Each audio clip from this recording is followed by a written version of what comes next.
Okay, so just give a quick update on Juwan. He got a scan yesterday. We got the result in last night, and we feel very fortunate about where things are with him. It turned out it's a calf strain, and it's going to be a day-to-day injury. So he feels significantly better today than he did yesterday. It was a very scary situation for Juwan. I think everybody saw it was a non-contact injury, and he felt a pop, and obviously thought the worst. And it was very sore, and he couldn't put much pressure on it at that time. Our trainer, Andrew McCabe, did an initial evaluation on him and really felt like the Achilles was intact, but we wanted to get a scan just to make sure on it. He does have, still has quite a bit of soreness in the calf, so he will not play tomorrow, and we'll just take it day by day. If he continues to show the same progress that he's shown the last 48 hours, then hopefully we'll get him back on the court soon. I'm not going to put a time frame on it, but we'll just call it day to day right now. When you initially saw that and just his reaction after the injury, I'm sure, did you jump to worst case scenario there? I honestly, Robin, I didn't see it. I didn't see it happen, and he was off, and then the reaction when you went back and watched it, obviously he was very scared. And when I was told it was a non-contact injury, yeah, sure, you immediately think the worst. But it was great to see him as the day went on. He was on crutches all night, but the next morning we talked to him, and he said he was walking on his toes a little bit, and that's probably a pretty good sign when it comes to your Achilles. So again, we feel very fortunate. Obviously we need him.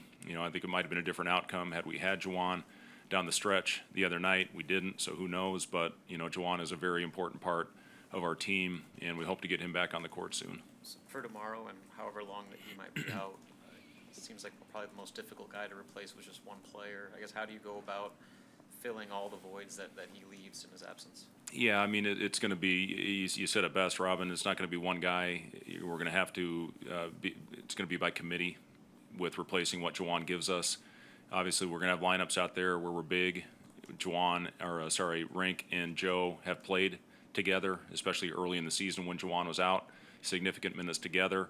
Eli's going to have to be ready to give us some minutes, more extended minutes, I should say. CJ is obviously playing very well right now. He played quite a bit of four for us last year, and Matar is going to have to be ready. And I give Matar a lot of credit. He went in there after sitting for 44 minutes when we had foul trouble and guys fouling out, and made a great play to keep us in the game with a composure in the pocket. Made a great kick out to Sam, who knocked down a three. So those guys again have shown some poise out there, and again, it's going to have to be by committee until we get Juwan back on the court. Where have you seen Matar develop from the time he got here until now? I've seen a tremendous growth in Matar, and I give him, the credit for coming in and working and getting extra reps and coming in every day. He's been playing a little bit on the scout team and getting a lot of reps and playing the other team's best front court player. So he's getting a lot of touches out there, and that's helped with his development. So, just putting the work in, and every freshman goes through these stages, and he's had tremendous growth throughout the process. So, proud of our coaches for getting him in here and putting him through work and seeing it pay off. And he's going to be a good one. He's got a chance to be a really good player. Coach, I'm sure the team has grown considerably since that first stretch of the season when there was no Juwan. So just how much can you take from that to apply to whenever he's going to be out? Yeah, I mean, obviously a very different portion of our schedule right now from where things were early. We had a pretty significant stretch last year where we lost Juwan, and it took us a little while to adjust. And once we lost Juwan and then we lost Emmanuel, our guys found a way to regroup and play some of our best basketball at the end of the season. So just a different part of the schedule with where we are right now. We're playing a really, really good team that's playing its best basketball right now in Northwestern on Saturday that obviously we've had our struggles with in the past. So, we're just going to have to find a way to regroup and go out there. Who's ever asked, to be out there on the floor, play their minutes to the best of their ability. And again, I'm confident with these guys. Obviously had a couple tough setbacks and two tough places to play. And as I told our guys after the game the other night and the next morning in the film session, we're a damn good basketball team. And you don't go on the road in an environment like we faced in New Jersey and have a double-digit lead if you're not a damn good basketball team. And things did not go our way, obviously, down the stretch in those last 9 minutes of the game, but you don't build that lead if you don't have a good team. You don't have a 15-point lead in their first Big Ten road test if you don't have a damn good basketball team. I know the sky's falling in right now. You know, that's what I challenged our guys. Do not look at what people are saying, whether it's up here or whether it's down here, whether it's the media, whether it's the fans, whoever it is, we got to stay more even. We can't ride the roller coaster of emotions. And, you know, it's a tough time to play in the social media era that we are in right now. But we got to be more even. We can't be as emotional as we've been in the last couple games when things haven't gone our way. And then, again, when they walk in and you see them licking their wounds a little bit, you know they're reading everything out there. Teams aren't winning a lot in the road right now, and we're part of that. We're 0-4 in this league, but we've shown we're capable. You know, I think a lot of people forget we had a 16-point win on the road against a team in the Big 12 that's 5-1 right now. So we've shown that we have the ability to do it. We got to be more consistent. There's no doubt about that. We have to be more consistent to finish these games off and get in the winning column in this league on the road to know we can do it. We have to protect home court. We have to continue to do the things that we've done in the 3 really good wins that we've had at home. But I've challenged our guys. You got to put that stuff aside. You can't read it. You can't have the highs and lows that go along in this business. It'll drive you crazy. And, you know, hopefully our guys buy into that. Right, finishing games, since you brought that up, what needs to happen differently from a basketball perspective for the outcome to be different? Well, it's different things. I mean, the other night it was rebounding, obviously. I mean, we could not get a rebound. You find a way to get 2 of those, and we're on the other end of it. But again, Juwan's out and Joe Fowle's out. We just could not go out there and get it. You know, those things happen. And, you know, obviously the execution in the second half, the last 9 minutes, we did some really good things, and we tried to stick with that formula. You know, we missed a wide open layup in that. We missed 2 wide open threes where guys weren't within 5 or 6 feet. We missed a 1-on-1 free throw. We had opportunities that we just didn't capitalize on. Give Rutgers credit. They really ramped up their pressure and made life difficult on us. But, you know, for the most part, when you look over at the course of that game, the first 15 minutes of the first half and, you know, the first 11 minutes of the second half, we did some really good things offensively against one of the best defensive teams in the country. We got to keep doing the things that make us successful. And when you go back and watch that, you know, the turnovers and, you know, the poor possessions that we had, you got to eliminate those if you want to win a game like that on the road.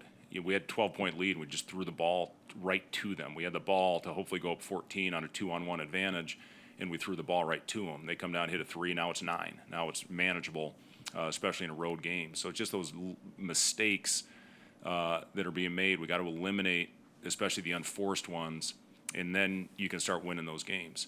You know, this is a team that's gotten better as the year's gone on the last couple seasons. And, you know, we have to get better overall as a team, and we're going to keep working and keep pushing and keep coaching. You know, people have no idea what goes on behind the scenes to try to get your team right, mentally, physically, to prepare them to go out and play these games to the best of their abilities. And our guys are doing that. They are going out there, they are fighting. Whatever happens on Saturday, we're going to keep swinging, and we're going to keep fighting, and we're not going to quit. I promise you about this team. After the Iowa game, Josiah made a comment as the game kind of got away late, that guys were almost kind of unapproachable, and they just seemed like the receptiveness to leadership and kind of banding together wasn't where it was earlier in the year. In that game, the Wisconsin game, the last time out at Rutgers, have you noticed anything like that? It was actually, to be honest with you, Robin, it was a lot better at Rutgers. I mean, the guys were talking, they were trying to figure it out in the huddles, and believe me, we talked a lot about that before our film session after the Iowa game, the body language, you know, the guys not communicating with each other in the huddle. You know, I talk about, and I know our guys get sick of it probably, but I talk about my playing days, and the best team I ever played on was the team with the Minnesota Timberwolves that went to the Western Conference Finals. That was a Sam Cassell hip away from probably winning an NBA championship. We didn't need to coach. We sat there and figured it out before the coach got in the huddle, and then Flip Saunders told us to play. Our guys have had moments of that. When you look at the Indiana game and Michigan State, even when they were going on their runs, when we were facing adversity, those guys were communicating and talking to each other and being receptive in the huddles anytime there was a timeout. And against Iowa, it was the opposite. So again, all you can do when you look back on a game, everything's a learning opportunity. And when we went back and watched that Iowa game and talked about it as a group, we corrected it. And, again, even though things didn't go our way against Rutgers, I really felt like they were making a conscious effort to have constructive conversations and communication. And it has to continue on that way if we're going to have a chance to have sustained success. But, again, I do believe in our guys because I've seen it the majority of the time. I'd say Iowa really was the outlier in that. In the game this year. So, hopefully we're better on Saturday because we're going to have to be because adversity is going to slap us in the face at some point in this game tomorrow. To your point about having to stay even through times like these, how have you seen the team respond mentally over the past couple days? Yeah, listen, this is a tough stretch. It's actually very reminiscent to me. It reminds me a lot of what happened after Penn State last year. You lose Emmanuel, you have a long flight, a 3.5-hour flight home. You get back late. This one was a lot later than I think Penn State was an afternoon game last year. You get back, you're in your bed at 3:30, and guys probably didn't fall asleep till 5. So yesterday was a mental day. We were going to go a little bit harder than we normally do because of today being the day before an early game. So we got to bounce back, and it's. Yesterday, our guys were locked in. We did a little bit of live stuff. A few guys didn't just because they're banged up. And then today, we got them up and down, probably a little more than we normally would in an afternoon game, but I felt we needed it. We had to have that after what happened at Rutgers. So, yeah, the guys respond. I know I talked about that in the last game going into Rutgers, and we played, again, some pretty darn good stretches of basketball, but didn't finish the job. And that's, at the end of the day, all that matters. So, now we got to find a way to close it, to get confident, to know we can win those games. Even though we ran away with, at the end of the day, Purdue, we made big plays down the stretch. Michigan State took a lead with under 3 to go. We made plays down the stretch. Indiana, we extended the lead down the stretch. So we've shown that we can do it in this building. Now, the challenge is doing it away from this building when the hostility of the crowd starts happening. So, we just got to continue to go out there and hopefully protect home court and find a way to start finishing games on the road. But again, the thing that I am excited about is we've had double-digit leads on the road. We came back from a 15-point deficit at Iowa. We gave ourselves a chance. We had a lead with 14 minutes to go. Now we got to correct the endings. And if we do that, we're going to be fine. We're going to be just fine.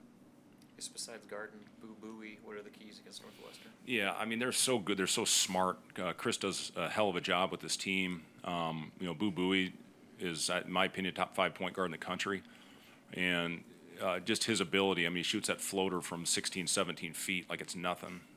He's just got every trick in the bag. He's a great finisher. He's a great passer.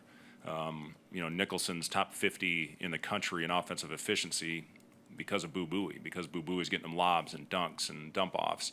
And Nicholson's a very good offensive rebounder. But, it all starts with him. But that whole team, they're tough. They're gritty. And, they had a chance. They were tied with under a minute to go against Wisconsin in their game a couple weeks ago. So, this is a really, really good basketball team. And, Boo Buie just puts you in all kinds of difficult situations because of his very diverse skill set. Coach Nebraska's going on to the 93-94 team tomorrow. What do you remember about that team from your playing days?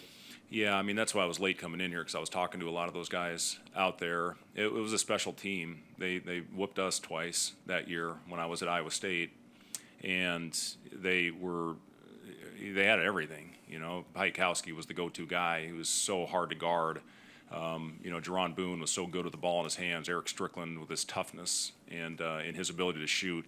The bigs played their roles, I thought, perfectly, and they had athletes, they had rebounding, and, it's going to be, I think, a really fun night. We're going to get together and have dinner tonight, hear from Coach Nee, and, get a chance to hear him speak, so we probably won't get out of there until about midnight when you open up the floor for him, but, it's great. I was just talking to Gary Bargan out there and several of the players, and it's great to see him back because those guys, I didn't know them very well, obviously, but, the chance to play against that team, that was really a special group.